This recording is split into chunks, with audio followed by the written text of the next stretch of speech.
Today's horror story is written by Eekpeek. Based doctors, are you two ready? Ready. We said it in unison, though he sounded more worried than I did. The voices of the scientists back at the base came out loud and clear through speakers that connected into the built-in radio. We responded by pushing in a button and talking into a long, thin microphone. This was supposed to be a dream come true, but I admit, I was just as nervous as my colleague. It was around a 4-hour trip, and I spent a lot of it reminiscing on everything that had gotten me to this point in my life. Descending down into one of the Earth's deepest points, a vast abyss of secrets, a trench that held so many unknown species of life, a place only very few had seen with their own two eyes. I was excited and panicked on the inside, but seemed unbothered on the outside. My colleague was quiet as well. I assumed he was doing the same thing as we drifted down into the water. We both looked out of the front window of the submersible device we helped build. Our faces were expressionless. Descending 1,000 meters, 2,000 meters.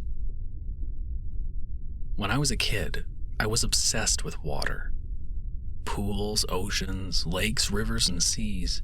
You name a body of water and I bet I loved it. At first I only had an interest in swimming. As I got older though, I started to take a fascination in marine life. That fascination turned into a career, and I went on to become a marine biologist. A successful one at that. I had my bachelor's degree, master's degree, and PhD. I never really dated because I was so focused on school. My biggest supporters were always my parents. When I was in my late 30s, I was working in a research lab in Europe. Back then, I was at the top of my game. I was well known in my profession and had chances to work with some of the world's smartest scientists. My one colleague and I had been discussing an exploration with other scientists and engineers. A private one, but a big and costly one. My colleague was the only other biologist I worked with that had the same PhD as I did.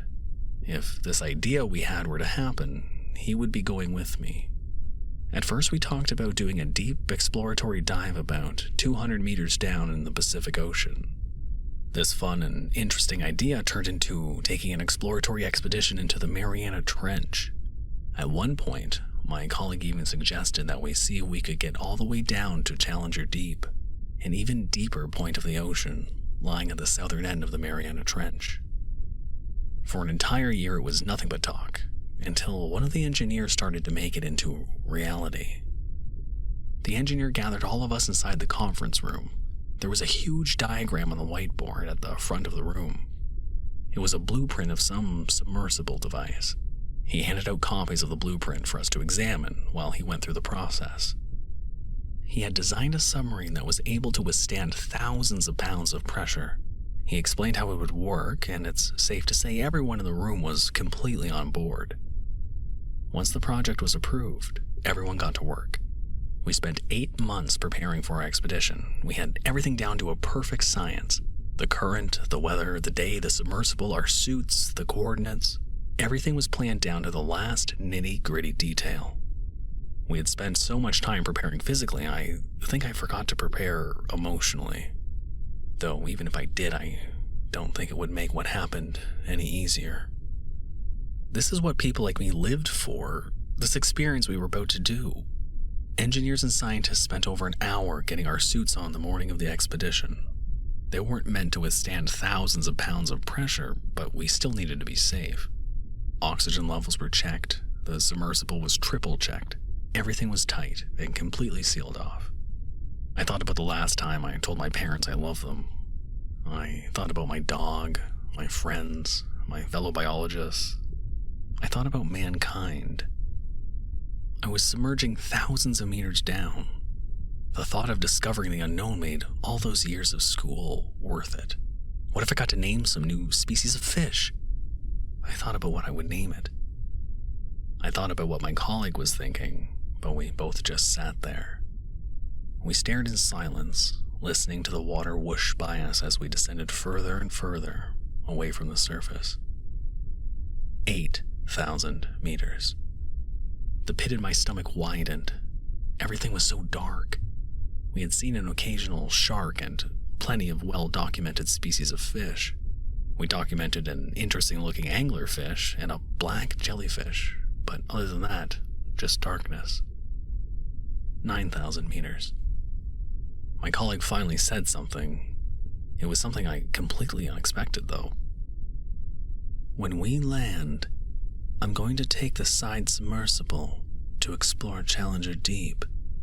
He said. His voice was eerily calm. 10,000 meters. Can you hear us, doctors? You're currently 10,549 meters. You should be approaching the bottom momentarily. We hear you loud and clear. We've made it to the bottom. Turning on the lights and activating video cameras now. My voice was shaky but confident. The adrenaline had kicked in and I was beyond belief. There were purple and orange plants that littered the trench's floor. It looked like a swaying field of flowers. Tiny fish swam by the video camera, fish I had only ever seen in books. I looked over at my colleague. He was smiling as I watched a small tear fall from his eye. We did it. My colleague's voice cracked.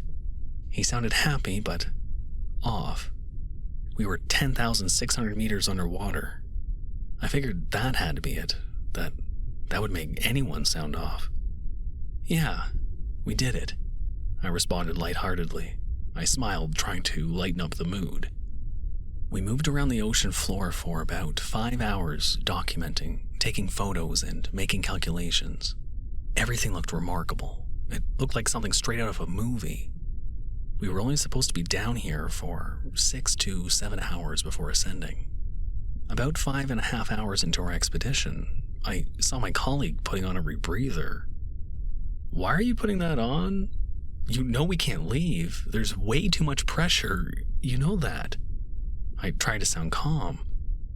I know, I'm not stepping out into the water, idiot. You think I don't know that 16,000 pounds of pressure per square inch will kill me? He was laughing. Well, why are you putting on a rebreather then? I said calmly, but slightly more irritated. I'm going to the side sub. I'm going to descend further. We didn't come all this way and descend towards the southern end for nothing. He wasn't laughing anymore, but his face was still cheerful. That's for emergencies only. You know once it attaches, you can't come back onto the ship. You'll have to try and hook yourself back on. Who's the real idiot? My voice was now overflowing with irritation. He didn't say anything else. He geared up, opened the compartment that led to the side submersible, let it close behind him, and started it up. The headlights were bright beside me. I watched him drift away and then start to descend. I called up to the base to tell them that my colleague had basically just went rogue. The side submersible had a tracker on it as well. After a while, with still no sign of him, I asked for his location. 11,017 meters. The side submersible can't handle all that pressure for long. I don't know if anyone has even descended that far before. We're not getting a signal from him either, Doctor. I remember thinking, why? Just why? Why did he have to do this? We've already made a remarkable journey. Of course, he always had to push the limits. I steered the main submersible over to where I last saw him. Once I reached his point of descent, I looked down. It was black. It looked like a whole other trench. If I wouldn't have known any better, I would have thought that it was a whole trench of its own. I would think it was definitely not part of the Mariana Trench. I wasn't going down there, so I waited. And waited. Then waited some more. After about 2 more hours, we became absolutely frantic. I told the base I wasn't going down, but I couldn't leave without him. I just couldn't. That's when I saw headlights coming up from the darkness. I let out a sigh of relief. He was finally coming back, and he was okay. I thanked whatever higher power there was. Until the side submersible came up the whole way empty. Any relief I had been feeling quickly dissipated. I frantically called to base that the side submersible was empty. No answer. Communication was only meant to be for 7 hours at most. We were close to 10.5. Worried I had lost all communication, I tried to steer the submersible back to the starting point. On my way there, I saw something floating in front of me. As I drew closer, something made a wave big enough to push me back at least 40 feet. Looking around me, I couldn't see anything, only about 3 feet in front of me. It was sandy and hard to see now. Whatever made that wave stirred up the ocean floor. I was pushing my way back when I was hit by another underwater wave. This time the submersible spun around like a high-speed record player. When I finally stopped spinning, I steadied myself, trying to steer once more. This time I couldn't even see a foot in front of me. It was like a tornado just swept across the trench's floor. That's when I heard something smack against the side of the sub. It rattled me again, but it didn't knock me over.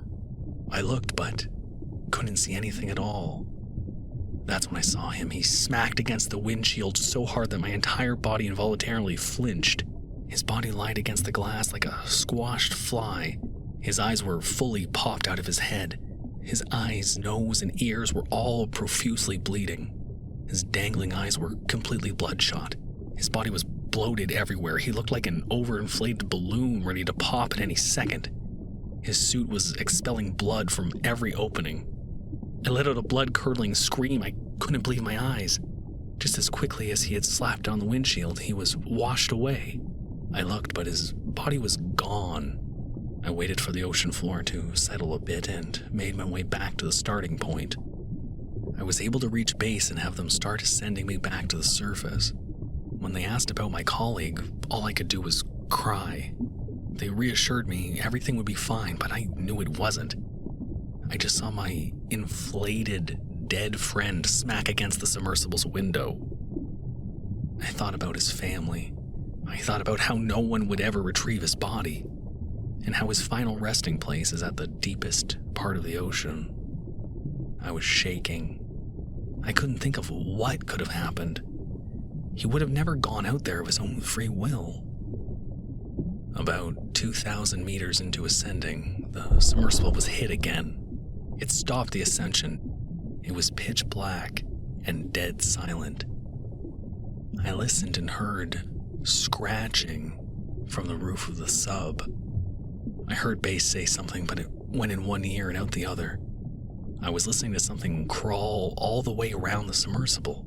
I crouched down behind the control panel and peeked over slightly. Long, spindly arms wrapped around the window. Its body contorted and stretched in ways a human never could. It's like its bones were able to bend.